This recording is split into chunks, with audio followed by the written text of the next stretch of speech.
ওম শান্তি। বাংলায় online Rajyoga meditation কোর্সের পঞ্চম দিনে আপনাদের সকলকে স্বাগত জানাই। গতকাল আমরা পরমাত্মার দিব্য কর্তব্য সম্পর্কে জানতে পেরেছি। আজকে আমরা জানতে পারবো গুহ্য গতি সম্পর্কে। আমরা জানতে পারবো, অনেক অজানা প্রশ্নের উত্তর পাবো।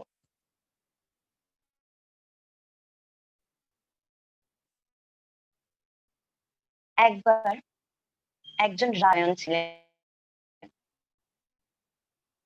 তিনি হঠাৎ সংকল্প করলেন ভোজন করাবেন। খুব নিষ্ঠার সাথে, ভক্তির সাথে তিনি ব্রাহ্মণ ভোজনের ব্যবস্থা করলেন। যে স্থানে ব্রাহ্মণ ভোজন করানো হলো সেই স্থানে 100 জন ব্রাহ্মণ ভোজন করার পর মারা গেলেন। সকলে স্তম্ভিত। কি করে এরকম ঘটনা ঘটলো? খোঁজ করে দেখা গেল যে খাবার রান্না করা হয়েছে সেই খাবারের মধ্যে সাপের বিষ আছে। কি করে এই ঘটনা ঘটলো এবং 100 জন ব্রাহ্মণ হত্যার পাপ কার উপরে আসবে, এই বিষয়ে ধর্মরাজ চিন্তিত। কারণ ধর্মরাজ পুরো ঘটনা প্রত্যক্ষ দর্শন করেছেন। তিনি দেখেছেন যে সময় ব্রাহ্মণদের জন্য ভোজন রান্না করা হচ্ছিল তখন আকাশ দিয়ে একটা বাজ পাখি উড়ে যাচ্ছিল। সেই বাজ পাখির ঠোঁটে একটা মৃত সাপ। উড়ে যাওয়ার পথে সেই মৃত সাপের মুখ থেকে বিষ এসে পড়ে ওই ভোজনের মধ্যে। দোষ কার? যারা রান্না করছিল তাদের? তারা তো জানেই না যে কখন তাদের অজান্তে এসে বিষ পড়েছে। বাজ যে উড়ে যাচ্ছিল সেও জানে না যে সাপের মুখ থেকে বিষ গড়িয়ে পড়েছে। বাজও দায়ী নয়। সাপ, সে তো অলরেডি মৃত, তাহলে সে দোষারোপ নেবে কি করে? আর রাজা, যিনি শুভ ভাবনা নিয়ে পুরো আয়োজন করেছেন, তিনিও কিছুই জানেন না। তাহলে দোষ কার? কিন্তু কর্মের তো ফল আছে, ভোগ তো কাউকে করতে হবে। এরকম ভাবে অনেক দিন পেরিয়ে গেল। কয়েক বছর পর ঘুরতে ঘুরতে দুজন সন্ন্যাসী ব্রাহ্মণ ওই রাজ্যে এসেছেন এবং তারা শুনে এসেছেন যে এই রাজ্যের রাজা সন্ন্যাসীদের প্রতি খুব ভক্তিমান। সেই জন্য তারা এসেছেন ওনার সাথে দেখা করতে। কিন্তু পথ না জানার জন্য পথে যেতে গিয়ে একজন বৃদ্ধ মহিলার সাথে তাদের দেখা হয়। তারা সেই বৃদ্ধ মহিলাকে রাজপ্রাসাদের ঠিকানা জিজ্ঞেস করে। সেই সময় ওই বৃদ্ধ মহিলা তাদেরকে বলেন, রাজবাড়ি কেন যাচ্ছ? তারা বলেন যে আমরা কিছুদিন আগে শুনেছি যে রাজা খুব শ্রদ্ধার সাথে 100 জন ব্রাহ্মণকে ভোজন করিয়েছেন, আমরাও এসেছি তার দর্শনে। তখন সে বৃদ্ধা বলেন, সর্বনাশ করেছে, ওই রাজার কাছে যেও না। ওই রাজা কোনো ভালো মানুষ বলে তোমরা মনে করো না। ওই 100 জনকে খাইয়ে তাদের বিষ দিয়ে মেরেছেন রাজা। তোমরা গেলে তোমরাও প্রাণে বাঁচবে না।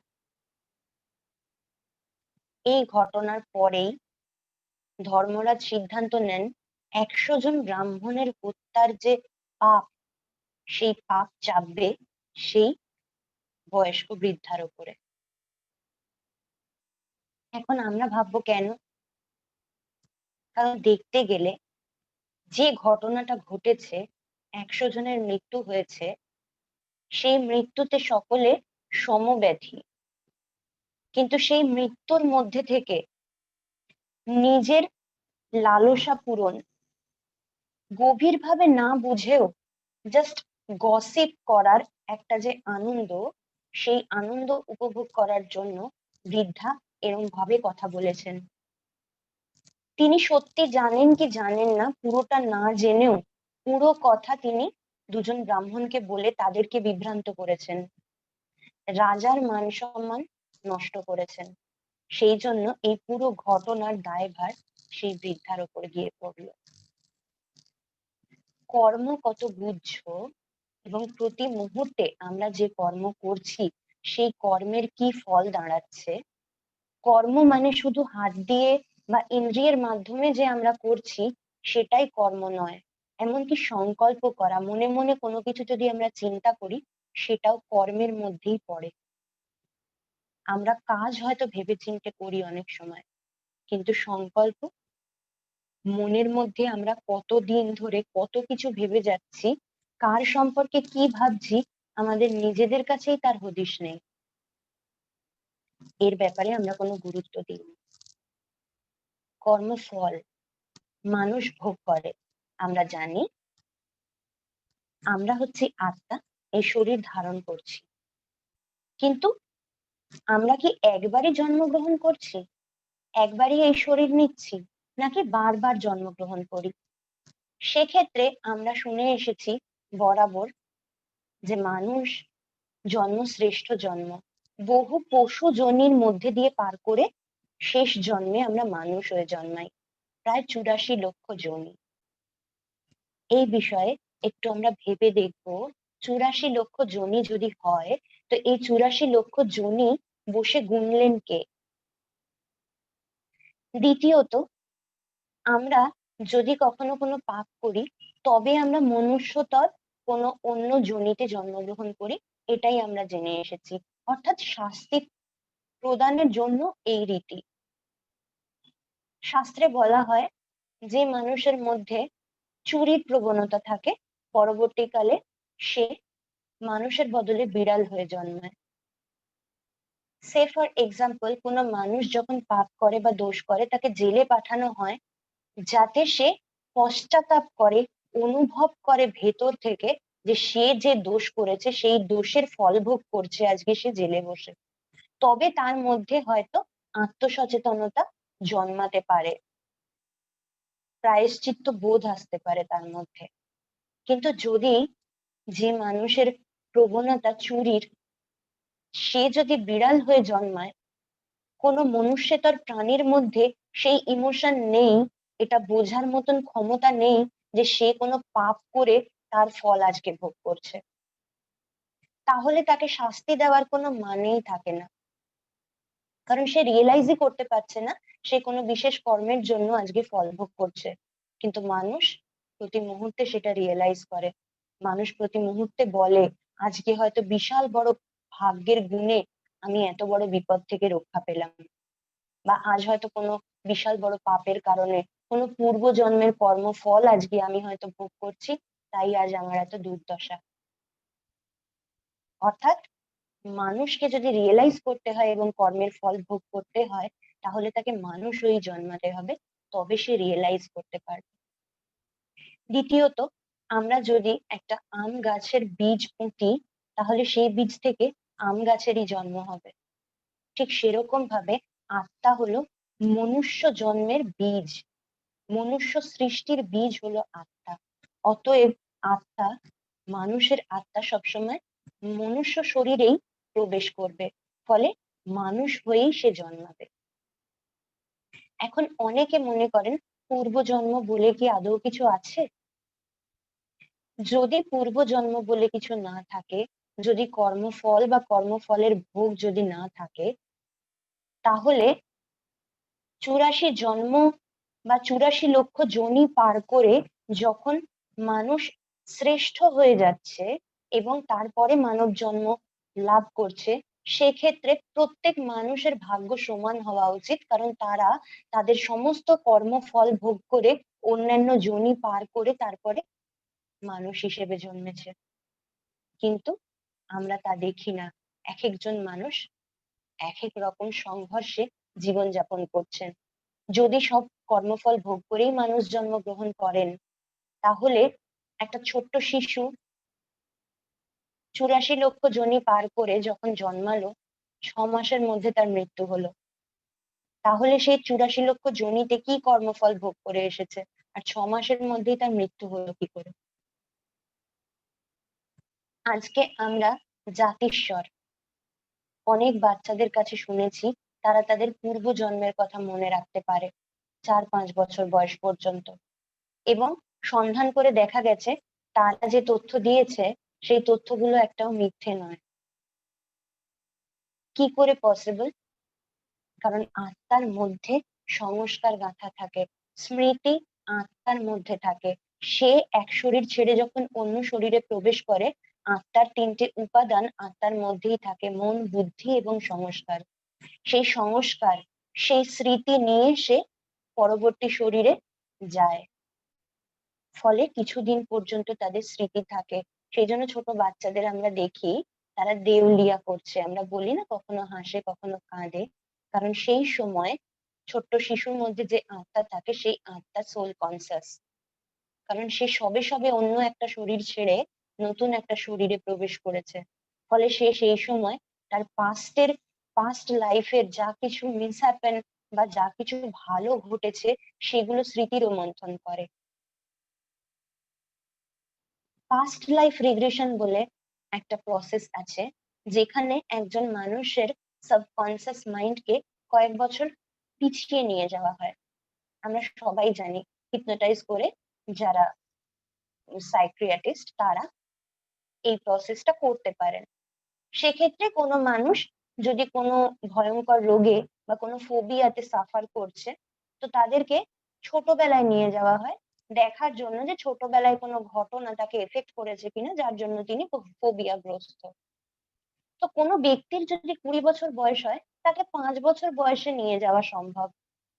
সেই 20 বছরের ব্যক্তিকে যদি 25 বছর পেছনে ফিরিয়ে নিয়ে যাওয়া হয়, তাহলে তার অস্তিত্ব কোথায় থাকবে?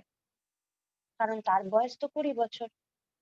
সেক্ষেত্রে যদি পূর্বজন্ম না থাকে, তাহলে সেই ব্যক্তি পুরো ব্ল্যাঙ্ক হবেন, তার পক্ষে কোনো উত্তর দেওয়া পসিবল নয়। কিন্তু পাস্ট লাইফ রিগ্রেশনে ব্যক্তি তার পূর্বজন্মের স্থান, কাল, সময়, তিনি কি করতেন, এই সমস্ত কিছু ডিটেলস দিয়েছেন, কিন্তু কোথাও তারা এটা উল্লেখ করেননি যে তিনি মানুষের বদলে অন্য কোনো পশু ছিলেন। তারা প্রত্যেকেই প্রতিবারই বলেছেন যে আমি মানুষ ছিলাম, হয়তো পুরুষ হয়তো বা নারী, শুধু এইটুকু পার্থক্য হতে পারে, কিন্তু প্রতিবারই তারা মানুষ রূপে জন্মগ্রহণ করেছেন এবং কর্ম করেছেন। সেই জন্য আজকে আমরা শরীর ধারণ করি এবং কর্মফল ভোগ করি। আমরা মনে করি এই জন্মের কর্মের ফল বোধহয় আমি এই জন্মেই ভোগ করব, কিন্তু আজকে আমি একজনের কাছ থেকে 5 টাকা ধার নিয়েছি, হঠাৎ করে আমার দুর্ঘটনা ঘটলো, আমার হাত ভেঙে গেল, তারপরেও আমাকে ওই 5 টাকাটা ফেরত দিতে হবে। সেই ভদ্রলোকও জানেন, আমিও জানি। কিছুদিন পরে আমার সাথে আবার দুর্ঘটনা ঘটলো, আমি এই শরীর ছেড়ে দিলাম, 5 টাকাটা কিন্তু আমাকে এখনো ওই ব্যক্তিকে ফেরত দিতে হবে। ওই ব্যক্তিও জানেন উনি 5 টাকা পান, কিন্তু ইতিমধ্যে আমি একটা শরীর ছেড়ে অন্য একটা শরীর ধারণ করে নিয়েছি। মৃত্যু আর কিছুই নয়, change of dress and address. এই ড্রেসটা চেঞ্জ হয়ে যায়, আর এই ড্রেসের সাথে সাথে অ্যাড্রেসটা আমাদের চেঞ্জ হয়ে যায়। একটা নতুন পরিবারে আমি যাই, কিন্তু আমার যে ধার রয়ে গেছে 5 টাকার, সেটা আমাকে এখনো দিতে হবে। ইতিমধ্যে যার কাছ থেকে আমি ধার করেছিলাম তারও কোনো কারণে শরীর পাল্টে গেছে, বস্ত্র পাল্টে গেছে, ফলে আমার এবং ওই ব্যক্তির রিলেশনশিপ সম্পূর্ণরূপে পাল্টে গেছে, কিন্তু ধার বাকি এখনো আছে। ঠিক সেই সময় হঠাৎ করে একজন এসে আমাকে ঠকিয়ে আমার কাছ থেকে 5 টাকা নিয়ে চলে গেল। আমি ভাবতে থাকি আমি সারা জীবন কোনো পাপ করিনি, তাও আমাকে ঠকালো কেন? এই 5 টাকাটা আমি এক্সাম্পল দিচ্ছি, এটা 5 কোটি টাকা হতে পারে, এটা কোনো রিলেশনশিপ হতে পারে, শুধু টাকা নয়। আমি দেখলাম যে আমি কারোর কাছ থেকে সাডেনলি প্রচন্ড দুঃখ পেলাম, তার সাথে আমার রিলেশনশিপ নষ্ট হয়ে গেল, অথচ আমি তার জন্য কোনো কিছু কোনোদিন খারাপ করিনি, খারাপ চাইনি। এই সবকিছুর মানে হলো পুরোনো যে হিসেবগুলো ছিল বাকি, সেই হিসেবগুলো আমি পার করলাম। কিন্তু যেহেতু ড্রেস চেঞ্জ হয়ে গেছে, তাই আমি আর বুঝতে পারছি না যে কার ধার বাকি আমি কিভাবে শোধ দিলাম। সেই জন্য ভগবান বলছেন, প্রত্যেক মুহূর্তে তোমার কর্মের উপরে এতটা অ্যাটেনশন দাও যাতে এই জন্মেই থাকতে থাকতে তুমি প্রত্যেকটা ঋণ শোধ করে যেতে পারো, যাতে পরবর্তী জন্মে গিয়ে যখন সাডেনলি কোনো অ্যাকাউন্ট ক্লিয়ার করতে হবে, তখন আমরা যেন ভেতর থেকে ধাক্কা না খাই, কারণ তখন অ্যাকসেপ্ট করাটা অনেক বেশি মুশকিল হয়ে যায়। সেই জন্য আমাদের কর্মের উপরে গুরুত্ব দিতে হবে।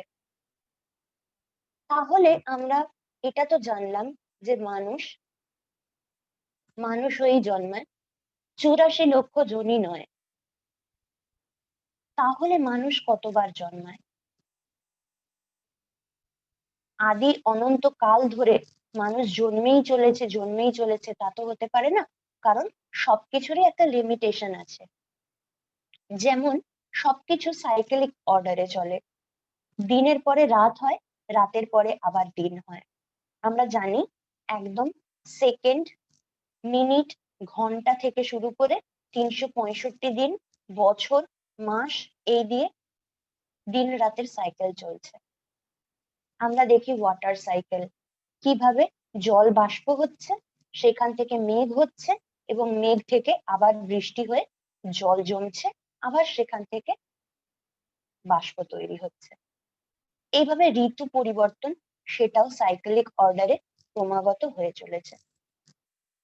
পরমপিতা পরমাত্মা বলছেন, এই যে লাইফ সাইকেল, আরেকটা লাইফ সাইকেল হচ্ছে ইটার্নাল সাইকেল। সেই ইটার্নাল সাইকেল হলো 5000 বছরের, যাকে বলা হচ্ছে কল্প। 5000 বছরের ওয়ার্ল্ড ড্রামা। আমরা যে ওয়ার্ল্ড ড্রামায় পার্ট প্লে করতে এসেছি, সোল ওয়ার্ল্ড থেকে, আত্মার যে রাজ্য, সেখান থেকে, পরমধাম থেকে আমি আত্মা এই পৃথিবীতে এসেছি 5000 বছরের জন্য পার্ট প্লে করতে। এবার 5000 বছর শুনলেই আমাদের মনে হবে 5000 বছর কেন, বিশ্বাসী বা করবো কেন? সেক্ষেত্রে আমরা যদি যাই দেখি, মানুষ বলে বিশ্বাসে মিলাই বস্তু, তর্কে বহুদূর। যখন আমরা প্রথম শুনি 60 সেকেন্ডে 1 মিনিট, তখন আমরা কোনো প্রশ্ন করি না। এই 60 সেকেন্ডে 1 মিনিট না হয়ে যদি এটা 70 সেকেন্ড বা 30 সেকেন্ড বা 80 সেকেন্ড হতো, সেক্ষেত্রে দিন 24 ঘন্টার বদলে 17 বা 25 ঘন্টা হতে পারতো। এই ব্যাপারে আমরা কখনো প্রশ্ন করি না, কিন্তু 5000 বছর বললে আমাদের মনে প্রশ্ন আসে। কিন্তু সেই প্রশ্নেরও প্রমাণ আছে। আমরা যদি আমাদের শাস্ত্র গ্রন্থকে দেখি, তাহলে শাস্ত্র গ্রন্থ যা কিছু রচনা হয়েছে 5000 বছর পর্যন্তই তার সন্ধান আছে, তার পূর্বের কোনো তথ্য নেই। আমরা যদি খ্রিস্ট ধর্মে দেখি, তো খ্রিস্ট ধর্মে বাইবেলে বলা হয়েছে খ্রিস্টের জন্মের 3000 বছর আগে প্যারাডাইস ছিল। খ্রিস্টের জন্ম প্রায় 2000 বছর ধরে নিচ্ছি আমরা, এবং কম বেশি 3000 বছর, তো এক্ষেত্রেও 5000 বছরেরই সাইকেল হয়। ইসলাম ধর্মেও বলা হয় প্রত্যেক 5000 বছর পর কায়ামত হয়, আবার করে নতুন দুনিয়ার সূচনা হয়। আমরা যদি যারা পদার্থবিদ বা আর্কিওলজিস্ট আমরা দেখি, তো আর্কিওলজিস্টরাও যা কিছু ফসিলস বা যে কোনো বস্তু আমাদেরকে যে কোনো তথ্য দেন, সেগুলোর অ্যাকিউরেট যদি টাইম তারা বলেন যে এই বস্তুটি এত বছর পুরনো, সেটাও কিন্তু তারা 5000 বছর পর্যন্তই দিতে পারে। বাকিগুলোর ক্ষেত্রে তারা অ্যাকিউরেট না বলে অ্যাপ্রক্স বলেন। আর আমরা যদি কার্বন ডেটিং দেখি, জেনারেলি যারা আর্কিওলজিস্ট তারা যে কোনো কিছুর আয়ু নির্ণয় করেন কার্বন ডেটিং এই প্রসেসের মাধ্যমে। কিন্তু কার্বন ডেটিং কেও আমরা কিভাবে বিশ্বাস করব পুরোপুরি? কারণ একটা জীবন্ত গাছের ডাল নিয়ে গিয়ে তার কার্বন ডেটিং যখন করানো হয়েছিল, তখন তার থেকে যে রেজাল্ট এসেছিল তাতে বলা হয়েছিল যে এই জীবন্ত গাছ আসলে 10,000 বছর পুরনো একটি ফসিল। তার মানে তথ্য প্রমাণ এবং বিজ্ঞানেও অনেক খুঁত আছে যেগুলোকে আমরা উপেক্ষা করতে পারি না। স্বয়ং পরমপিতা পরমাত্মা তিনি সৃষ্টির চক্রের মধ্যে আসেন না, চক্রের বাইরে। আমি যখন সাইকেল চালাই তখন সাইকেলের চাকা আমার পক্ষে দেখা সম্ভব নয়, কিন্তু যিনি বাইরে দাঁড়িয়ে আছেন তিনি আমার সাইকেলের চাকা খুব ভালোভাবে দেখতে পারেন, আমি কিভাবে চালাচ্ছি সেটাও দেখতে পারেন।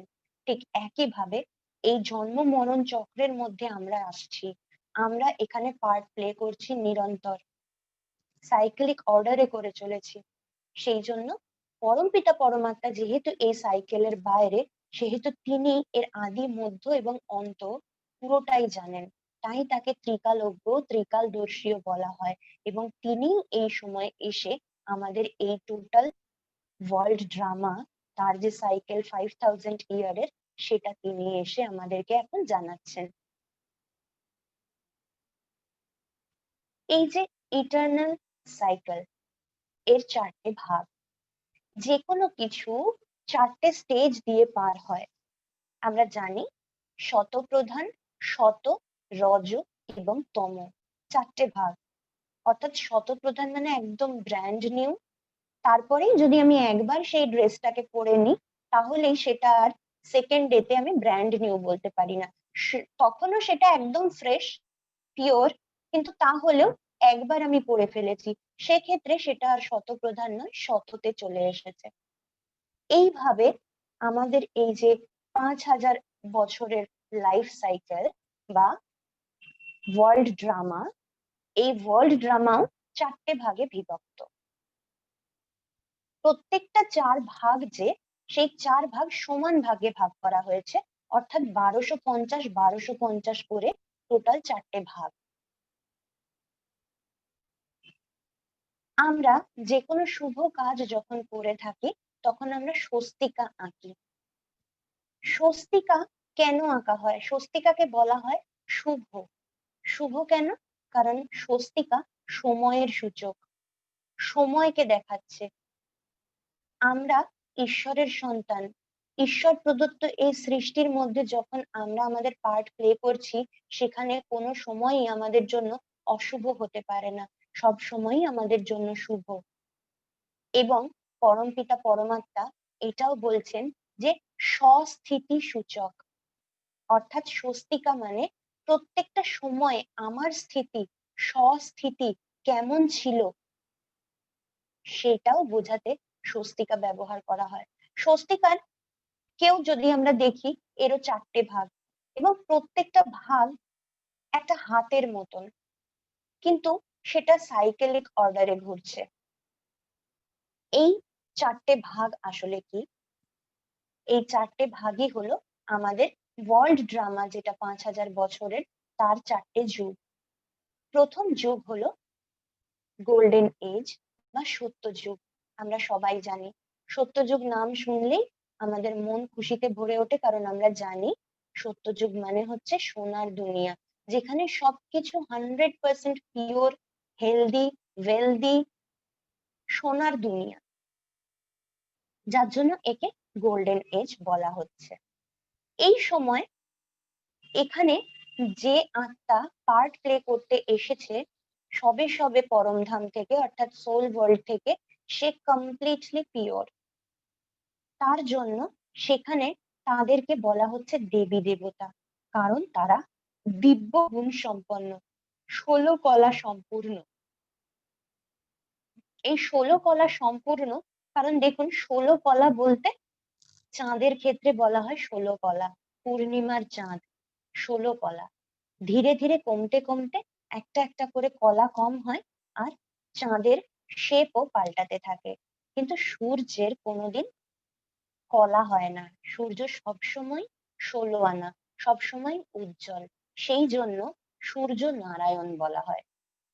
আর এই সত্য যুগেও প্রথম দেবী দেবতা তারা হলেন শ্রী লক্ষ্মী এবং শ্রী নারায়ণ। নারায়ণের ক্ষেত্রে সূর্য নারায়ণ বলা হয়, সূর্য বংশী, অর্থাৎ সেখানে প্রত্যেকে স্বয়ং সম্পূর্ণ। এইখানে স্বস্তিকার যে হাতটা দেখানো হচ্ছে, এই হাতটা এরকম, এই রকমের মানে হচ্ছে আশীর্বাদ বা বরদান দেওয়া। এই সময় মানুষ এতই শ্রেষ্ঠ যে তার হাত সবসময় আশীর্বাদ দেওয়ার জন্যই ওঠে। তাই আজও তাদের মূর্তি আমরা ঘরে রেখে তাদের কাছ থেকে আশীর্বাদ প্রার্থনা করি। দেবী দেবতা দেখতে গেলে তারাও মানুষ, কিন্তু দিব্যগুণ সম্পন্ন।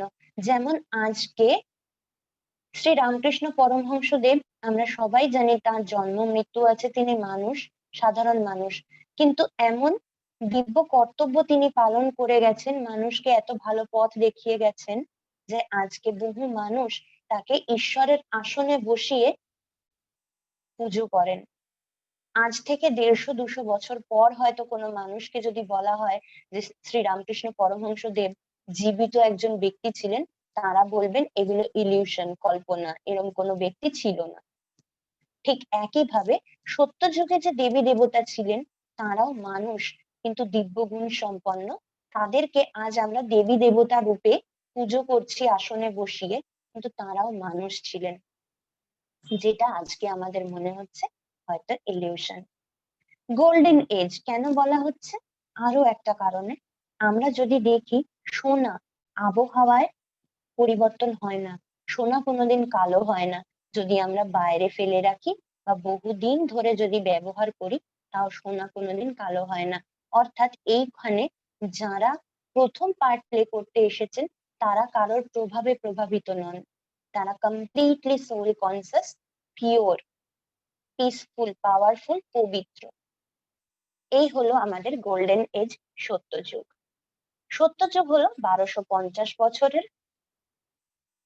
এই 1250 বছর ধরে গোল্ডেন এজে যখন প্রথম আত্মা নেমেছে পার্ট প্লে করার জন্য, তখন তার ব্যাটারি ফুললি চার্জড, অর্থাৎ 100%, ব্যাটারি পুরোপুরি 100%।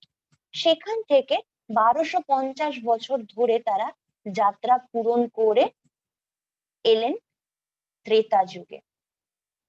ত্রেতাতে একটুখানি কলা কম হয়েছে, অর্থাৎ এতদিন ধরে 1250 বছর ধরে পার্ট প্লে করতে করতে তাদের মনে হয়েছে যে তারা ধীরে ধীরে সোল কনসিয়াসনেস এর থেকে একটু হলেও সরে এসেছেন। তো এখানে হলো সিলভার এজ, দাপর যুগ। এখানে 14 কলা সম্পূর্ণ, সেই জন্য বলা হয় রামচন্দ্র। ত্রেতাতে রাম, চন্দ্রর সাথে কেন তুলনা করা হয়েছে? কারণ অলরেডি কিছু কলা কম হয়ে গেছে, 2টো কলা কম হয়েছে, সেই জন্য চন্দ্রবংশী। এখানে আমাদের ব্যাটারি 75% থেকে স্টার্ট হয় এবং 1250 বছরে 50% অব্দি এসে পৌঁছায়। এখানে সিলভার এজ কেন? কারণ পারিপার্শ্বিকের প্রভাবে রূপ কালো হয়। এখানেও কিছুটা কালিমা এই আত্মার মধ্যে প্রবেশ করেছে, তাই জন্য ব্যাটারিও ড্রেনড আউট হয়ে 75 থেকে 50%-এ এসে দাঁড়িয়েছে। এখানে স্বস্তিকার যে হাত, সেই হাতটা এরকম নিচের দিকে, অর্থাৎ সাধারণ মানুষ যখন দাঁড়িয়ে থাকেন তার হাত দুটো যেমন নিচে থাকে, মানে দেবত্ব প্রাপ্ত ছিল মানুষ, তখন সত্যযুগে আশীর্বাদ করার মতন ক্ষমতা ছিল, কিন্তু ত্রেতাতে সে সাধারণ মানুষে পরিণত হয়েছে। এখনো পিওর, এখনো দিব্যগুণ সম্পন্ন, কিন্তু তাহলেও অবাধে লোককে আশীর্বাদ করার মতন যে ক্ষমতা, সেই ক্ষমতা সে হারিয়েছে। এই যে সত্য এবং ত্রেতা যুগ, এটা স্বস্তিকার ডান দিক। এই ডান দিক অর্থাৎ আমরা বলি ডানপন্থী এবং বামপন্থী, যে কোনো শুভ কিছু, যে কোনো ভালো কিছু আমরা ডান হাত দিয়ে করি। সত্য এবং ত্রেতা কমপ্লিটলি পিওর, সেই জন্য একে স্বর্গ বলা হচ্ছে। এখানে সবাই ঐশ্বর্যপূর্ণ।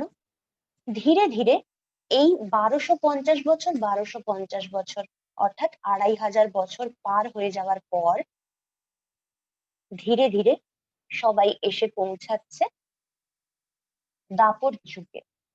সত্য ত্রেতা পেরিয়ে দাপর, এখানে ব্যাটারি আরো ডিসচার্জ, সেই জন্য একে বলা হচ্ছে কপার এজ। মূল্য আরো কমেছে, মূল্য বোধ কমেছে, এখান থেকে ভক্তি শুরু হয়েছে। কেন? কারণ যদি আমি সত্য এবং ত্রেতাকে দিন বলি, দাপর এবং কলি হলো রাত। রাত্রিরে ধাক্কা খাওয়ার সূচনা, অর্থাৎ এই সময় থেকে মানুষের মধ্যে ধীরে ধীরে বিকারের প্রবেশ, কাম ক্রোধ লোভ মোহ অহংকার। কেন? কারণ মানুষ ধীরে ধীরে ভুলে গেছে যে সে সোল, বডি নয়। সোল কনসিয়াসনেস চলে যাওয়ার জন্য আর বডি কনসিয়াসনেস আসার জন্য যখন এই পাঁচ বিকার এসেছে, তার সাথে সাথে এসেছে দুঃখ অশান্তি। আর তখনই মানুষের মধ্যে একটা তাড়না জেগে উঠেছে যে এখান থেকে যেন আমাকে কেউ মুক্ত করে, আমাকে যেন কেউ উদ্ধার করে। সেক্ষেত্রে শুরু হয়েছে ভগবানের খোঁজ। সেই জন্য বলা হয় সত্য এবং ত্রেতা যুগে মানুষ ছিল ডাবল সিরতাজ। ডাবল বলতে ডাবল ক্রাউন। আমরা দেখি দেবী দেবতাদের ক্ষেত্রে তাদের মাথায় একটা এমনি সোনার মুকুট থাকে, আর পেছনে লাইটের একটা অরা থাকে, লাইটের মুকুট। অর্থাৎ দেব সত্তা এবং রাজ্য সত্তা। রাজ্য সত্তা হলো সোনার মুকুট, দেব সত্তা হলো সেই পিওর লাইট ওরা। কিন্তু ভক্তি মার্গ অর্থাৎ যখন দাপরে মানুষ চলে আসছে, তখন ধর্মসত্তা আর রাজ্য সত্তা আলাদা হয়ে যাচ্ছে। ধর্মসত্তা চলে যাচ্ছে পুরোহিতের কাছে, রাজ্য সত্তা চলে আসছে ক্ষত্রিয়দের কাছে। ভক্তি মার্গ এখানে শুরু, সূচনা, এবং এই সময়কে বলা হচ্ছে কপার এজ। এই সময় যদি আমরা স্বস্তিকার হাত দেখি, তাহলে স্বস্তিকার হাত এরকম, অর্থাৎ চাওয়া। এই সময় থেকে চাওয়ার সূচনা। আমরা যদি যত ধর্ম স্থাপনা হয়েছে সেই সমস্ত ধর্ম স্থাপনা যদি দেখি, ঠিক এই 2500 বছরের মধ্যেই হয়েছে। বা 2500 বছর আগে ইসলাম ধর্মের স্থাপনা, তারপরে 2200 বছর আগে বৌদ্ধ ধর্মের স্থাপনা, 2000 বছর আগে খ্রিস্ট ধর্মের স্থাপনা, তারপরে 1500 বছর আগে আদি শঙ্করাচার্যের সন্ন্যাস ধর্ম, 500 বছর আগে শিখ ধর্ম। এইভাবে ধর্ম স্থাপন হয়েছে। সমস্তটাই যদি আমরা লক্ষ্য করি, তাহলে ঠিক সত্য ত্রেতার পর দাপর যুগ থেকে, অর্থাৎ 2500 বছর পেরিয়ে যাওয়ার পর বিগত 2500 বছরের মধ্যে এই ধর্মের স্থাপনা হয়েছে। কেন? কারণ সেই সময় সমাজের বিভিন্ন স্থানে বিভিন্ন রকম সমস্যা দেখা দিয়েছে।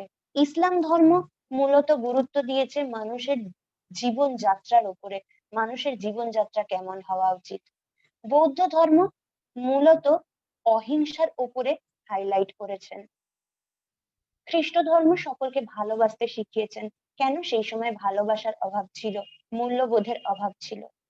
তো প্রত্যেক ব্যক্তি এক এক সময় এক একটা সমাজের সমস্যাকে দূর করার জন্য ঈশ্বরের কিছু কথা মানুষকে জানিয়ে এসে তাদেরকে ভালো পথে গাইড করার চেষ্টা করেছেন। এইভাবে 1250 বছর আরো কেটে যায় এবং মানুষের ব্যাটারি আরো ডিসচার্জ হতে থাকে। তারপরে আসে কলিযুগ, যেটাকে আয়রন এজ বলা হয়। কারণ এই সময় আত্মার মধ্যে কোনো পাওয়ার নেই। আত্মা সোল কনসিয়াস একেবারেই নয়, বডি কনসিয়াস এবং শো অফের দুনিয়া। এখন সবাই শো অফ করতে ব্যস্ত, সেই জন্য এখন এই যুগকে বলা হচ্ছে আয়রন এজ। আর এখন আমরা যে যুগে রয়েছি, আমরা হয়তো আয়রন এজেও নেই, এখন হয়ে গেছে প্লাস্টিকের এজ, মানে আয়রনের থেকেও কম মূল্য যার। এটা হলো আয়রন, কালো, সম্পূর্ণ কালো কলিযুগ। আমরা সবাই জানি এখনের পরিস্থিতি কি, আমাদের আর নতুন করে কিচ্ছু বলতে লাগবে না। 1250 বছর পেরিয়ে এখন মানুষের ব্যাটারি পুরো জিরো, ভেতরে পাওয়ার বলতে কিছু নেই, কমপ্লিটলি ডিসচার্জ হয়ে গেছে, যার জন্য ম্যাল ফাংশন হচ্ছে সবকিছু। তাই জন্য ছোটখাটো কথার রিয়াকশন অন্য দাঁড়াচ্ছে। এই আয়রন এজও 1250 বছরের। এই টোটাল 1250 বছর করে করে যখন পুরো কমপ্লিট হয়ে যায়, সেই সময় ভগবান বলেন ইয়াদা ইয়াদাহি ধর্মস্য গ্লানির্ভবতি ভারত, মানে ভারতে তিনি আসেন ধর্মের অতি গ্লানিকে দূর করার জন্য। ধর্মের অতি গ্লানি কি আমরা সবাই জানি। আজকে মানুষের মধ্যে পাশবিক প্রবৃত্তি। আমরা বলি মানুষকে, যেমন আমরা বলছিলাম যে মানুষ হয়তো পশু যোনি থেকে মানুষ হিসেবে জন্মগ্রহণ করেছে, শেষ জন্ম নিয়েছে 84 লক্ষ পশু যোনি থেকে বেরিয়ে এসে। আসলে তা নয়, আসলে মানুষের প্রবৃত্তি পাশবিক হয়ে গেছে। আজকে একটা মানুষ সারা দিন পরিশ্রম করছে, তাকে কোনো অংশে গাধার থেকে কম বলা যায় না, তার পরিশ্রমের পরিমাণ এতটাই বেশি। আজকে মা সন্তানের প্রতি এতটাই অ্যাটাচড যে তাকে বাঁদরের সাথে তুলনা করলে ভুল হবে না, কারণ বাঁদর তার সন্তান মারা গেলেও সেই মৃতদেহকে বুকে আগলে রেখে এতদিন পর্যন্ত ঘুরে বেড়ায় যতক্ষণ না পর্যন্ত সেই মৃতদেহ গলে নষ্ট হয়ে যাচ্ছে। আজকে আমরা দায়িত্ব পালনের নামে বাচ্চাদের সাথে এতটা অ্যাটাচড যে তারা কিভাবে ক্ষতিগ্রস্ত হচ্ছে সেটার দিকে আমাদের নজরই থাকে না। এতটাই বেশি পজেসিভ, তার ভবিষ্যৎ ভালো করার জন্য আমরা তাকে এতটা প্রেসার দিয়ে ফেলি যে সে কতটা প্রেসার নেওয়ার যোগ্য সেটা আমরা একবারও ভাবি না। তো কোনো অংশে পাশবিক প্রবৃত্তি কম। আর চায়নার পশু বাজারের কথা তো আমাদের আর নতুন করে উল্লেখ করার দরকার নেই, যেখানে ওপেনলি 6 মাসের শিশুর মৃতদেহ খাদ্য রূপে বিক্রি করা হয়। কাক কাকের মাংস কোনোদিন খায় না, কিন্তু মানুষ মানুষের মাংস খায়। এর থেকে বড় পাশবিক প্রবৃত্তি কি আর আছে? সেই জন্য বলা হচ্ছে যে এই কলিযুগের অতি গ্লানি, মানে যেখানে কারোর প্রতি কারোর কোনো সম্মান নেই। একটা সন্তান তার মা বাবাকে সম্মান দেয় না, তাদেরকে বৃদ্ধাশ্রমে রেখে আসছে। কি পরিস্থিতি! আজকে কলিযুগে দাঁড়িয়ে আমরা শ্রদ্ধা করছি, ভক্তি করছি, ভগবানকে পুজো করছি, তার মূর্তি আনছি, কিন্তু মূর্তি কিনে আনছি। ভাবনা খুব ভালো, কিন্তু ঈশ্বরের মূর্তি কেনার মতো ক্ষমতা আমার কাছে আছে? আমরা কথায় বলি যে মায়ের মূর্তিতে প্রাণ প্রতিষ্ঠা হবে, তারপর পুজো হবে। মায়ের মূর্তিতে প্রাণ প্রতিষ্ঠা করেন কে? পুরোহিত। একজন সাধারণ ব্যক্তির পক্ষে ঈশ্বর, তার আবার প্রাণ প্রতিষ্ঠা করা সম্ভব? তাহলে তো ঈশ্বরের থেকেও, ভগবানের থেকেও যদি উঁচু কোনো পোস্ট পজিশন থাকে, তাহলে তা হলো ব্রাহ্মণ বা পুরোহিতের। পসিবল নয়। আজকে ভক্তি করে শ্রদ্ধা করে ভগবানকে নিয়ে আসছি, মায়ের পুজো করছি, 4 দিনের মধ্যে মাকে ডুবিয়ে দিচ্ছি। যখন মা ডুবছে না জলে, তার বুকের ওপর চড়ে লাফিয়ে জলে ডোবানো হচ্ছে। এর থেকে বড় ধর্মের অতি গ্লানি আর কি হতে পারে? নেদারল্যান্ড এমন একটা পরিস্থিতিতে পৌঁছেছে যেখানে মানুষ ঈশ্বর বলে কিছু বিশ্বাসই করে না। ধর্মের অতি গ্লানি। তো গীতাতে ভগবান কথা দিয়েছিলেন, কোনো সাধারণ মানুষের কথা দেওয়া নয় যে আজ কথা দিলাম পর মুহূর্তে সেটা ভেঙে দিলাম, তাতে কিছু যায় আসে না। কিন্তু স্বয়ং ভগবান কথা দিয়েছেন, তিনি বলেছেন যখন ধর্মের অতিগ্লানি হবে তখন আমি আসবো। আমরা বলি কলিযুগ এখনো ছোট আছে, আরো অনেক লাখ জন্ম বাকি আছে।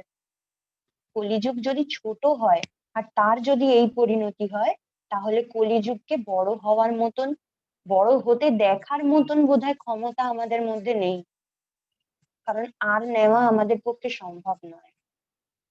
তো পরমাত্মা বলছেন যে এখানে যে ঘড়ির মতন ছবিটা আমরা দেখতে পাচ্ছি স্বস্তিকা, সেটা দেখাচ্ছে ঠিক 5 মিনিট আগে এসে আটকে গেছে। এই 5 মিনিট আগের এই সময়টাকে বলা হচ্ছে কনফ্লুয়েন্স এজ।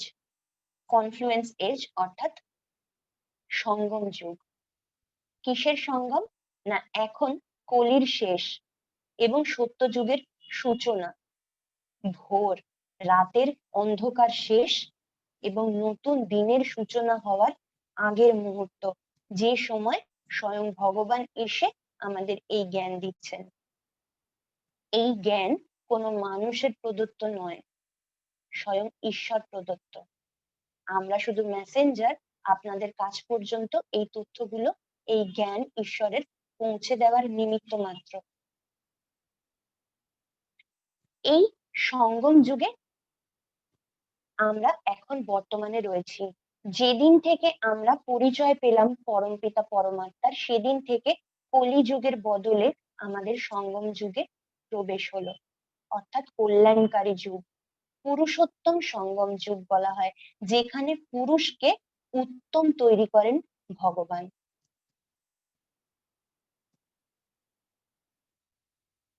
তো আমরা দেখলাম যে আমাদের কিরকম ভাবে আমরা সোল ওয়ার্ল্ড থেকে এসে এই 5000 বছর ধরে পার্ট প্লে করছি সত্য, ত্রেতা, দাপর, কলি দিয়ে। এই ওয়ার্ল্ড ড্রামা অ্যাকচুয়ালি ইটার্নাল, অর্থাৎ পরিবর্তনশীল নয়। 5000 বছর আগে যা হয়েছিল অ্যাকিউরেটলি 5000 বছর পরেও তাই হবে, অর্থাৎ আগামী 5000 বছর পর আবার আমরা এরকম ভাবেই একত্রিত হব, আবার পরমপিতা পরমাত্মার জ্ঞান এইভাবেই লাভ করব। কারণ দিনের পরে যেমন রাত রিপিট হয়, রাতের পরে আবার দিন রিপিট হয়, ঠিক সেইভাবে এই ওয়ার্ল্ড ড্রামাও একইভাবে রিপিট হতে থাকে। কিন্তু আমাদের অনেক সময় মনে হয় যে আমি এই ওয়ার্ল্ড ড্রামার মধ্যে বারবার রিপিটেড হব কেন, তার থেকে তো মোক্ষ লাভ করা অনেক ভালো। আসলে মোক্ষ মানে কি? আমি এই জীবন মরণের চক্রের যেন বাইরে থাকি।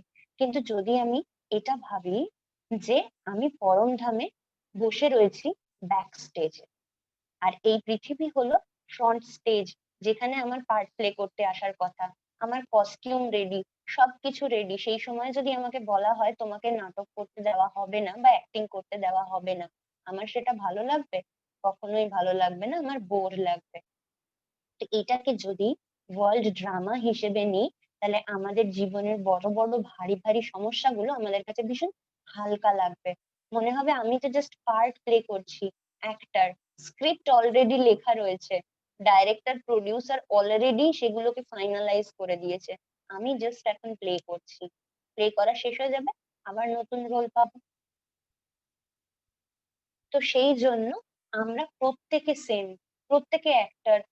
যেমন একজন হিরো এবং একজন হিরোইন দুজনেই, বা একজন হিরো একজন ভিলেন, দুজনে যখন একই স্টেজে অভিনয় করছেন, তখন তারা অভিনয় করার কালীন হয়তো শত্রু, কিন্তু যখনই তারা সেই অভিনয়টা শেষ করে বেরিয়ে যাচ্ছেন, সঙ্গে সঙ্গে হয়তো দেখা যাবে তারা দুজন ভীষণ ভালো বন্ধু। ঠিক একইভাবে আমরাও কখনো কোনো ভালো পার্ট প্লে করার, কখনো কোনো খারাপ পার্ট প্লে করার চান্স পাই বা আমরা করে থাকি। সেটার মানে এই নয় যে যে ব্যক্তিকে আমি একটা পার্টিকুলার সিচুয়েশনে খারাপ হিসেবে দেখলাম সে রিয়েলি পুরোপুরি খারাপ। কারণ আত্মার প্রকৃত রূপ হলো সে পরম পবিত্র, সে সবসময় ভালো, সে খারাপ নয়। অ্যাজ আ সোল প্রত্যেকে পিওর। যখন আমি এই শরীরে পার্ট প্লে করছি, তখন হয়তো আমার পার্ট বিভিন্ন কারণে বিভিন্ন রকম হয়।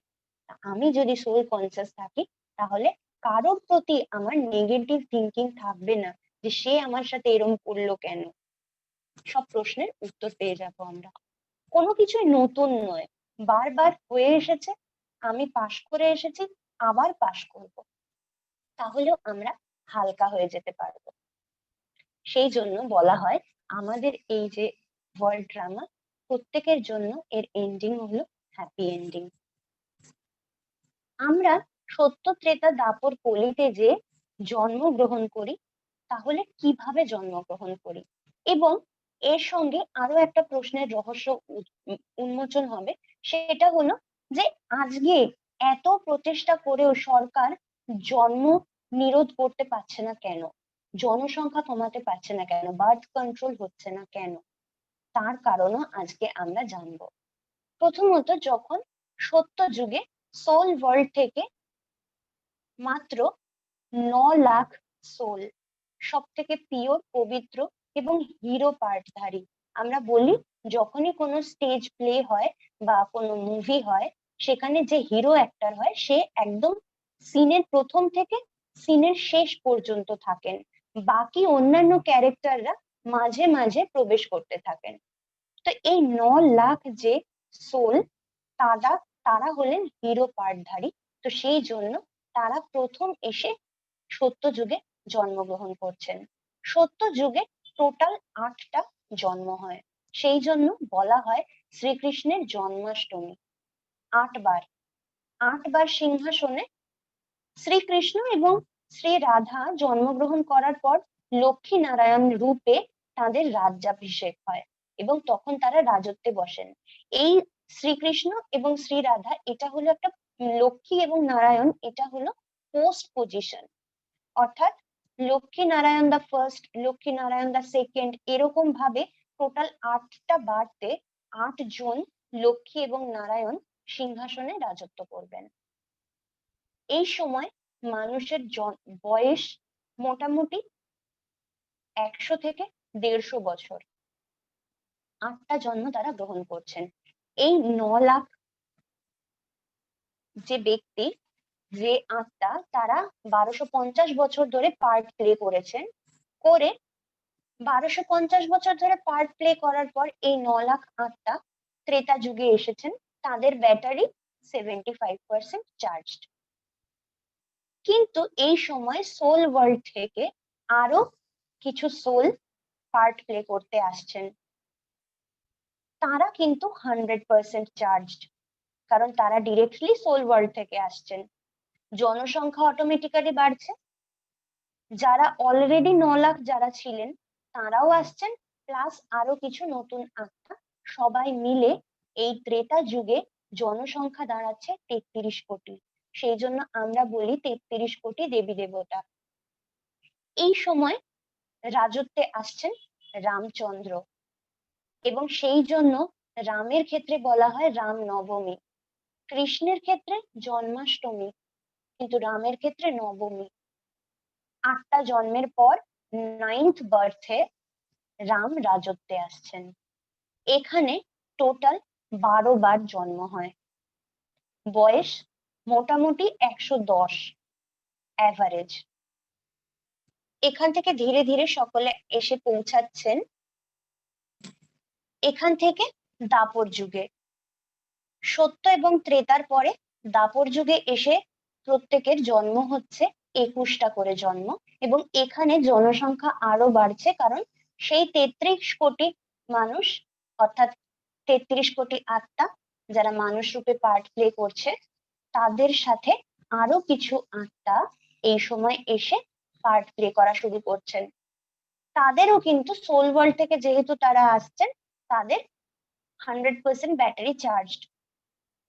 যেহেতু 100% ব্যাটারি চার্জ, তারা সবে সবে পরমধাম থেকে আসছেন, সেহেতু ঈশ্বরের স্মৃতি তাদের মধ্যে রয়েছে, এবং ঈশ্বরের স্মৃতি তাদের মধ্যে থাকার জন্য তারাই ধর্ম স্থাপক রূপে মানুষকে উদ্বুদ্ধ করছেন ঈশ্বরের দিকে এগিয়ে যাওয়ার জন্য। এইভাবে দাপর যুগ থেকে আরো ধীরে ধীরে সিঁড়ি নেমে প্রত্যেকে এসে পৌঁছাচ্ছেন কলি যুগে, এবং এখানেও সোল ওয়ার্ল্ড থেকে আরো কিছু সোল নামছেন এবং তারাও পার্ট প্লে করছেন। এখানে টোটাল 42টা জন্ম। তো প্রথমে 8টা জন্ম, তারপর 12টা জন্ম, তারপরে 21টা জন্ম, তারপর 42টা জন্ম, টোটাল 83টা জন্মের উল্লেখ হলো। আর শেষ জন্ম হলো এই সঙ্গম যুগে একটি জন্ম, অর্থাৎ 84 জন্ম। তো আমরা যে শুনে এসেছি 84 লক্ষ যোনি পার করছে মানুষ, আসলে লক্ষ একই শব্দের অনেকগুলো অর্থ হয়। লক্ষ্য অর্থাৎ লাখ, লক্ষ্য অর্থাৎ আমার লক্ষ্য স্থির করা, এম। লক্ষ্য করো মানে অবজার্ভ করো, দেখো। তো বিভিন্ন রকম মানে হয় একই শব্দের। তো সেক্ষেত্রে যখন ঈশ্বর বলেছেন লক্ষ্য করো তোমার 84টা জন্ম, সেটা আমরা ধরে নিয়েছি 84 লক্ষ জন্ম।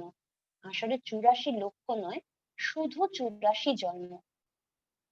কিন্তু সবাই 84 জন্ম গ্রহণ করছেন না, গ্রহণ করছেন সেই 9 লাখ যারা সত্য যুগের থেকে একদম কলিযুগ পর্যন্ত রয়েছেন, তারা 84 জন্ম। কম বেশি কেউ কেউ 63 জন্ম, কেউ কেউ বিভিন্ন রকম জন্ম, কিন্তু ম্যাক্সিমাম একজন আত্মা ম্যাক্সিমাম 84টা জন্মগ্রহণ করতে পারে, মিনিমাম একটা। কারণ লাস্ট সময়ে যখন শো শেষ হয়, তখন সেখানে সকলকে ধন্যবাদ জানাবার জন্য স্টেজে ব্যাক স্টেজ থেকে শুরু করে মেকআপ আর্টিস্ট থেকে শুরু করে যাবতীয় যতজন সেই ড্রামাতে কোনো না কোনো ভাবে হেল্প করেছে, পার্ট প্লে করেছে, তারা সবাই একত্রিত হয়ে দর্শকদেরকে ধন্যবাদ জানায়। এটাও ওয়ার্ল্ড ড্রামা। এখানেও শেষ সময়ে পরম ধাম থেকে যতজন সোল আছে, তারা একবার করে হলেও পার্ট প্লে করতে এই পৃথিবীতে আসবেই। সেই জন্যই যতই চেষ্টা করা হোক না কেন, বার্থ কন্ট্রোল করা পসিবল নয়। জনসংখ্যা বাড়বে এবং বাড়ছে, সেটা আমরা দেখতে পাচ্ছি। তো এই রহস্য উন্মোচন করেছেন আমাদেরকে স্বয়ং পরমপিতা পরমাত্মা এসে। এই যে ওয়ার্ল্ড ড্রামা, আর এই যে একদম সিঁড়ির ধাপে ধাপে আমরা নেমে এসেছি, এই যাবতীয় ঘটনা, এই সবকিছু হয় ভারত ভূমিতে। সেই জন্যই ঈশ্বরও বলেছেন যদা যদা হি ধর্মস্য গ্লানির্ভবতি ভারত, অর্থাৎ তিনি ভারতে আসেন, অন্য কোনো দেশে নয়। ভারতকেই একমাত্র মা বলা হয়। সেই জন্য দেখুন, মা কোনোদিন সন্তানের উপর আক্রমণ করে না। ভারতও সেরকম কোনোদিন অন্য কোনো দেশের উপরে আক্রমণ করেনি। ভারতকে অনেকে তীর্থ বলে এখনো পর্যন্ত শ্রদ্ধা জানায়। এইভাবে ভারতেরই উত্থান এবং পতনের এটা হলো হিস্ট্রি।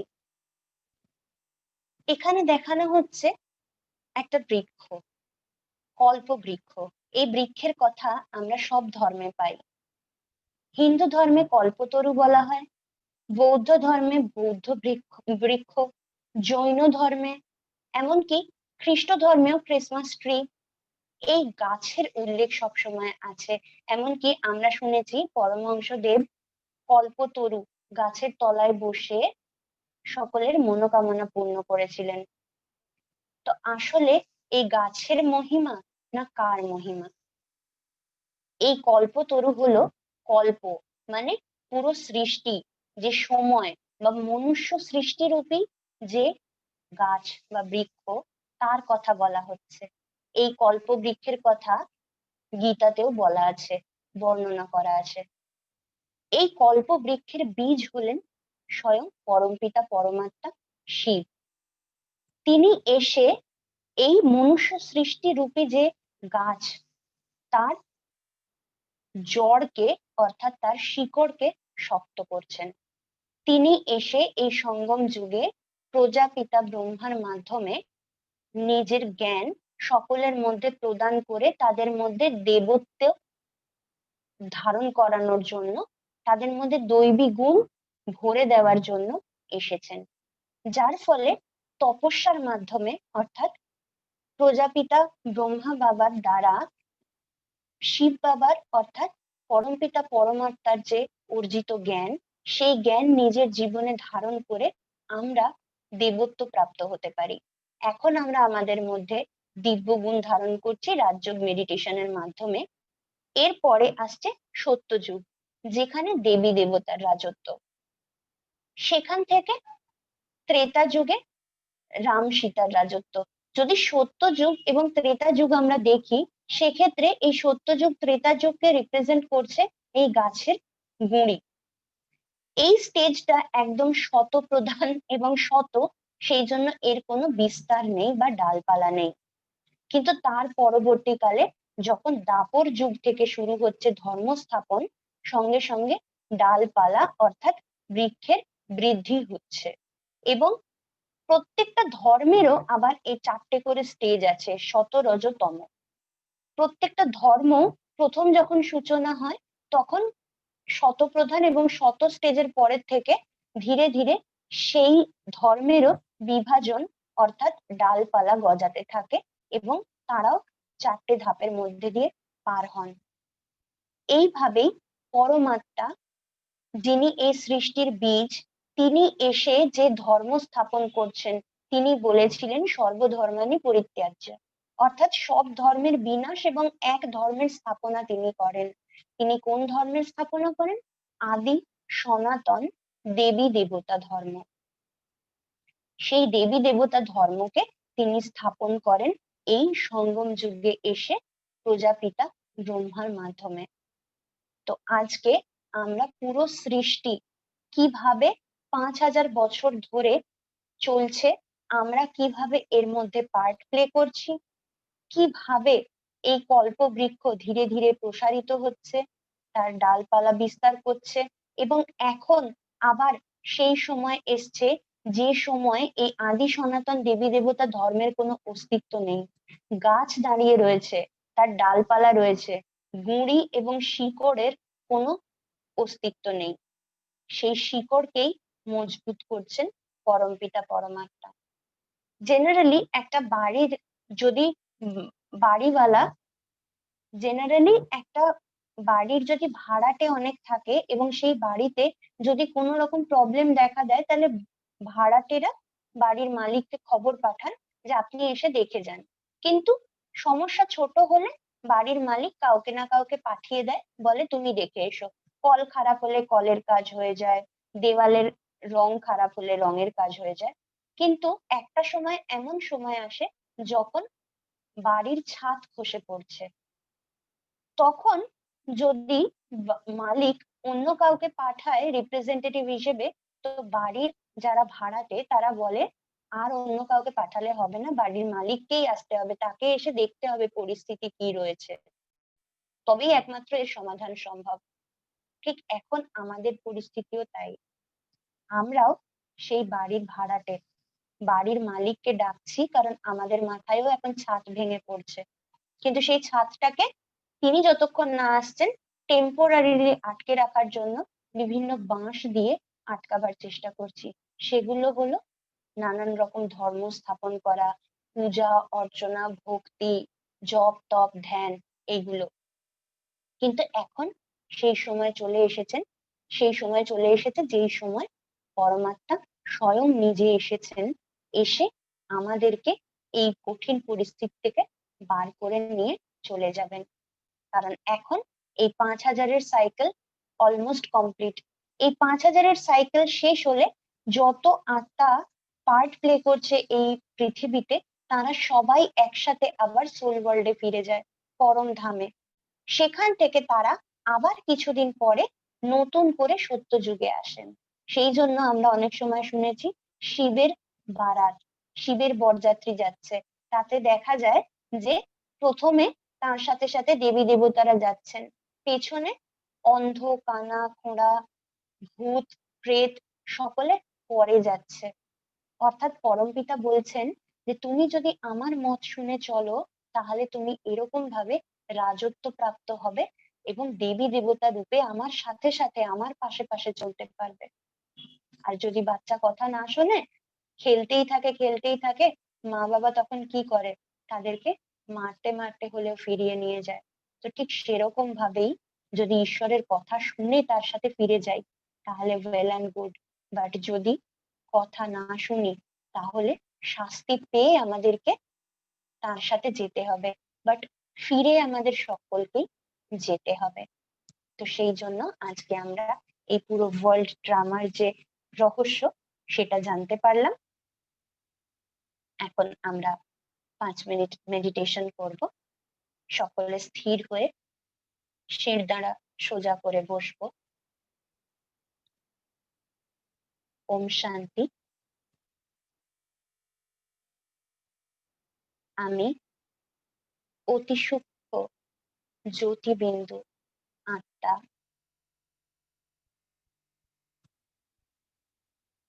ভ্রুকুটি সিংহাসনে বিরাজমান।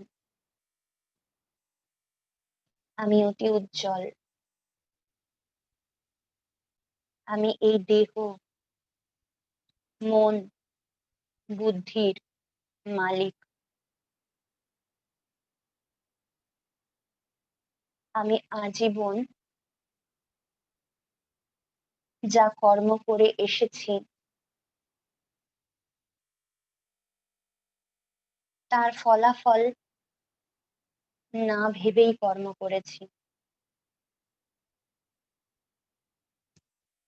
আমি ফলের কামনা করে বা না করে যে কর্মই করি না কেন সেই কর্মের ফল থেকে মুক্ত হওয়া আমার পক্ষে সম্ভব নয়। তাই অজান্তে আমি বহু পাপ কর্ম করেছি। আমার কর্মের উপরে আমার অ্যাটেনশন ছিল না, কিন্তু আজ থেকে আমি কর্মের গুহ্য রহস্য জানতে পেরেছি।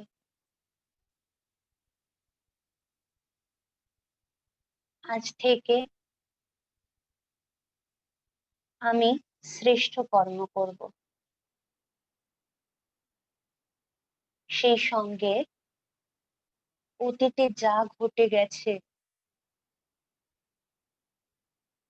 তাকে মন থেকে মুছে ফেলব।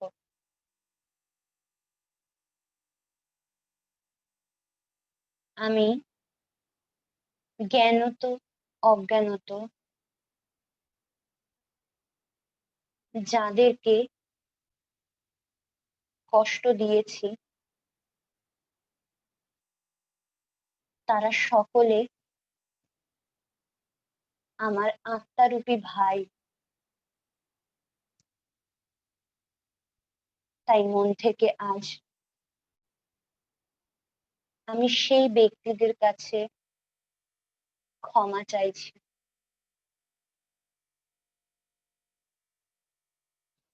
যে ঘটনা ঘটে গেছে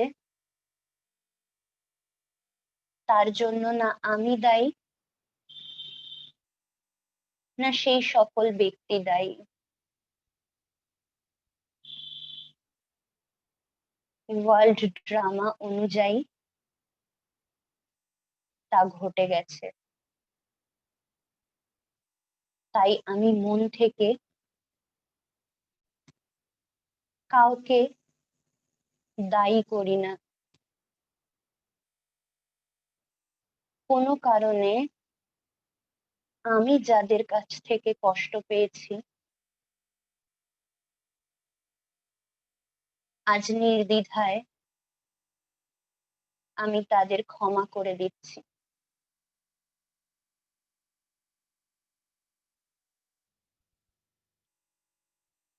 এইভাবে আমি আমার আত্মা ভাইদের কাছ থেকে ক্ষমা চেয়ে এবং অন্যান্য আত্মা ভাইদেরকে ক্ষমা করে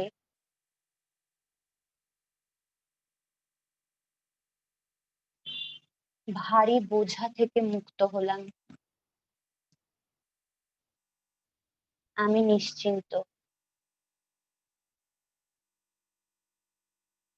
এই জন্মে আমার কৃতকর্মের সকল কার্মিক অ্যাকাউন্ট আমি যথাসম্ভব ক্লোজ করার চেষ্টা করব। আজ থেকে আমি কাউকে দুঃখ দেব না।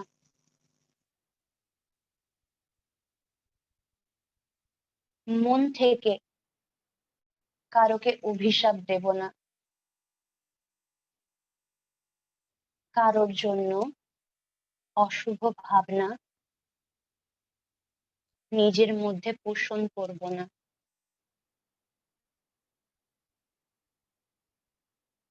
আজ থেকে আমি নিজেকে পরিবর্তন করব।